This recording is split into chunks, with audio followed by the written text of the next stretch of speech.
might fight. Your touch ignites the flames in my heart, makes me want to feel your emotion.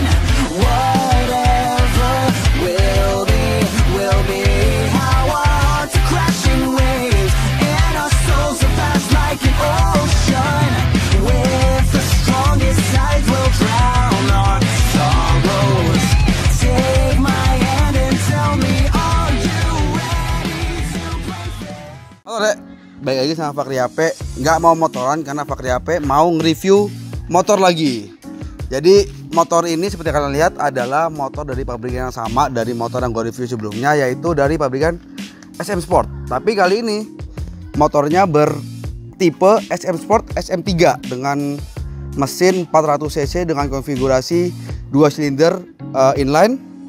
Jadi bentuknya kayak gini, bisa kalian lihat ya. Ini gue mau jelasin lagi kayak yang kemarin. Jadi sebenarnya SM Sport ini pabrikan mana sih Mas? Jadi SM Sport itu dari negara mana sih? Jadi SM Sport ini dan SYM adalah pabrikan dari untuk pemakaian Eropa, tapi pabriknya di Taiwan, yang diimport oleh Malaysia tapi dirakit di Indonesia. Jadi lo beli motor ini bisa mendapatkan sejarah yang panjang gitu. Jadi karena dari Eropa ke Taiwan ke Malaysia baru ke Indonesia karena dirakitnya di Indonesia gitu. Jadi untuk sekilas, jadi motor ini tampilannya seperti ini, klasik. Kayak misalnya kalau kalian lihat motor gitu kayak ngelihat SXR, mungkin ya SXR 700, SXR 900 atau mungkin SXR 155 seperti ini karena klasik tapi dia modern. Bisa disebut mungkin kayak ya neo cafe apa neo retro gitulah. Kenapa dibilang klasik dan modern? Karena dari panel-panelnya dia sudah digital, terus dari lampu depan belakang sudah LED, dia sudah pakai upside down dan macam-macam. Jadi untuk bagian pertama ini gue mau nge-review soal, kan gue udah pakai motor ini sekitar 1 hari 2 hari lah. Gue udah nyoba muter-muter Surabaya dan gue bakal ngasih tahu kalian apa yang gue rasain selama pakai motor ini. Yang pertama gue notice dari motor ini adalah motor ini pendek banget. Jadi tuh pas gue pakai itu gue tetap jinjit sedikit karena gue pendek, tapi nggak yang jinjit balet-balet itu enggak, karena motor ini emang hitungannya joknya pendek dan dia rata, nggak yang nungging gitu loh. Terus untuk soal bobot, gue nggak tahu bobot pastinya berapa, tapi yang pasti motor ini bobotnya mungkin sekitar kurang lebih 180-an ya, kurang lebih sama kayak ER6N, ER6F, jadi kayak gitu. Jadi kalau kalian yang udah biasa pakai motor-motor laki gitu, mungkin pakai motor ini ya cuman beradaptasi dikit aja, jadi nggak perlu yang wah berat banget itu enggak, karena ya biasa aja beratnya gitu. Terus yang notice juga buat gua adalah gua paling suka sama speedometernya, karena speedometernya tuh dia gabungan antara digital sama analog. Itu speedometernya tuh mengingatkan gua sama speedometernya BMW yang S1000 atau mungkin speedometernya yang Duke 1290 karena mirip banget modelnya. Terus juga yang paling gue rasain dari motor ini saat gue bawa adalah dia mesinnya tuh modelnya kayak torque junkie gitu loh. Jadi modelnya kalau kalian lagi cruising di gigi 2, gigi 3 di RPM bawah, mungkin RPM 4000, 5000, 5000 gitu, motor ini kurang bisa anteng. Jadi kayak pengen tuh ingin ngegas terus gitu loh. Jadi kayak gitu.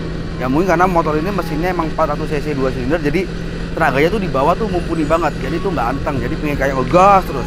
Tapi itu enak karena motor ini semakin digas tuh mesinnya kayak semakin halus gitu. Jadi pas gitu kayak nging gitu bunyinya. Jadi bagi gue sih enak, suka aja gitu. Tapi mungkin kalau kalian yang nggak biasa soal motor-motor yang torsinya agak gede gitu, mungkin agak sedikit perlu penyesuaian diri lah saat bawa motor ini gitu. Terus juga minusnya yang gue nemu dari motor ini adalah cuman satu sementara sih, yaitu sok depan dan belakang. Jadi sok depannya ini sudah pakai upside down dengan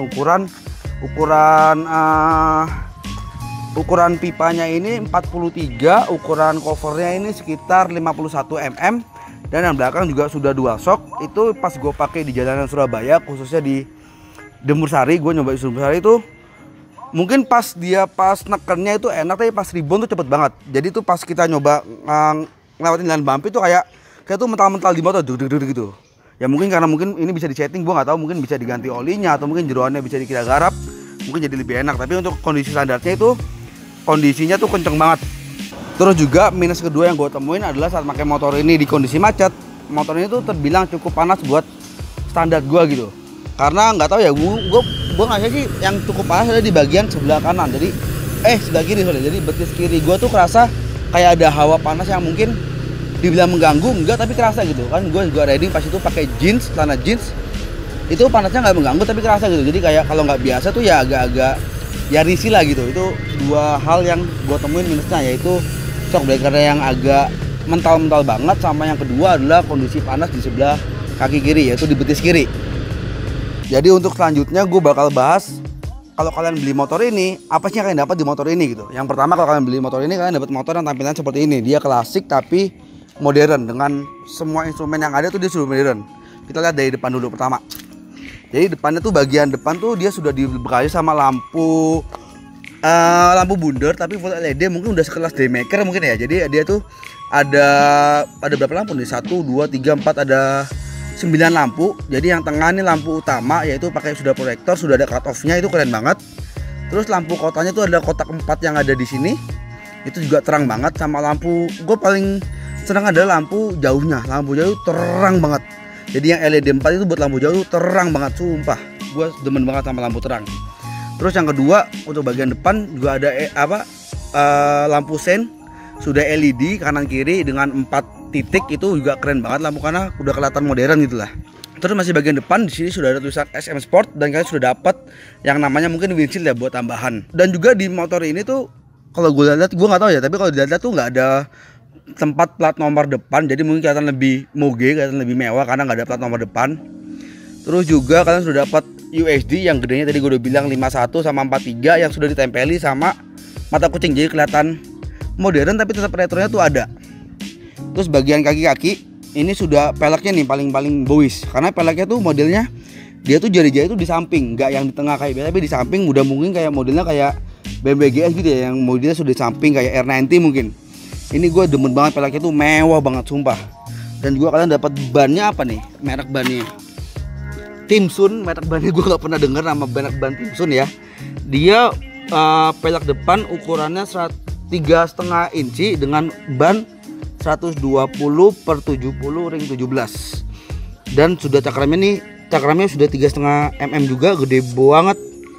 Terus ini apa namanya, sudah ABS juga, dia sudah ABS, sudah ada linknya ini. Jadi untuk bagian depan juga, kayak ke depan saya sudah dapat piringan cakram selebar 3,5 mm dan sudah ABS juga dengan pistonnya 4 piston. Itu udah buat motor seharga mungkin OTR Surabaya 88 sekian ya, 88 juta, itu sudah mewah banget kalau buat gua. Terus balik lagi ke bagian apa namanya, speedometer, yang dimana dia ada perpaduan antara speedometer digital dan analog. Jadi di analognya ini ada RPM, ada kondisi netral, N gitu, ada ABS-nya nyala atau enggak, ada bensin, kalau misalnya kalau bensinnya habis dia kelap-kelip, ada lampu sen sama lampu jauh. Nah untuk yang di digitalnya ada odo, trip A, trip B, kecepatan, bensin dan suhu. Yang gue emannya di motor ini nggak ada jam, karena nggak tahu ya, gue seneng banget kalau di speedometer ada jam, tapi kondisinya di motor ini tuh nggak ada jam. Nah bagian ke ke kendali di sebelah kanan nih ada engine cut off, ada buat matiin lampu utama ya, karena lampu pas di kotak kon itu lampu kotanya sudah nyala otomatis. Ada starter, ada lampu pas dim, lampu jauh, lampu dekat. Terus ada hazard juga biar moge banget. Ada lampu sen, ada klakson. Tapi yang gue gak suka di klaksonnya nih, klaksonnya nggak cocok banget sama kondisi motornya. Kalau klakson juga klakson ya, rasanya tuh nggak cocok banget sama motor yang seperti ini gitu. Terus kita balik ke ke bagian tengah. Ini tangkinya gede banget dan panjang, dan ini full besi, full metal, nggak pakai kondom-kondoman kayak pabrik sebelah gitu. Terus juga untuk di bagian sektor mesin, kalau kalian ngelihat secara kasat mata gitu, mesinnya itu kelihatan gede banget, kelihatan gambut banget. Jadi berisi lah motornya, jadi nggak kelihatan kopong kayak biasanya ini, tapi kok udah gambut banget. Dipadu sama radiator yang lumayan gede sih buat gua. Ini udah kelihatan lebar banget radiatornya. Dia sudah dapat ini juga pelindung buat mesinnya supaya nggak kotor. Terus juga motor ini kan 250 cc 2 silinder, tapi yang membuat beda adalah knalpotnya tuh keluar dua, jadi kanan kiri knalpotnya, nggak cuma kanan atau cuma kiri doang, nggak.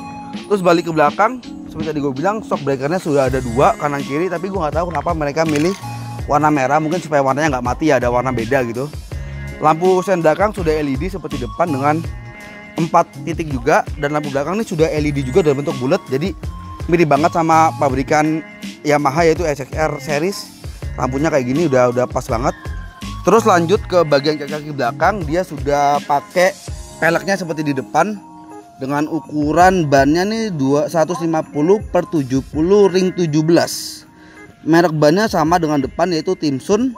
Dia tapi juga sudah cakram juga yang belakang dan ABS dengan 2 piston yang belakang. Dan juga nih gue bingung kenapa yang belakang kalipernya warna merah juga, mungkin karena buat ngikutin sama warna shock breaker ya. Nah kalau kalian juga kan sini kan shock breakernya dikit banget nih. Tapi kalau masalah muncrat gue nggak tahu ya. Tapi dari pabrikan sudah ngasih mudguard yang digabung sama tempat plat nomor dan lampu plat nomor. Jadi kelihatan lebih. Ya ini selera sih kalau gue pribadi, kalau gue beli motor ini mudguard ini bakal gue copot. Jadi biarin gini aja karena lebih kelihatan lebih keren aja gitu loh.